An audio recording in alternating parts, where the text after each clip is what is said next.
Hindi rin naman po tama na ang isang opisyal natin sa gobyerno na isang unipermado pa ay gagawa ng katatawanan o karikature ng presidente ng China.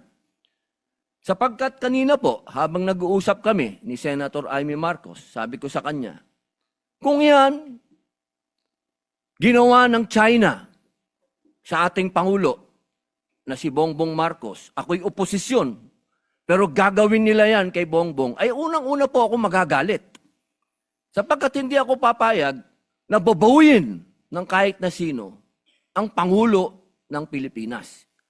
Hindi ako papayag na gawan ng karikature, kahit ako'y oposisyon, na gawan ng ganyan ang ating Pangulo. Sapagkat ang Pangulo ng isang bansa, yan po ang tinatawag nating representasyon ng ating bayan, katumbas ng bandila.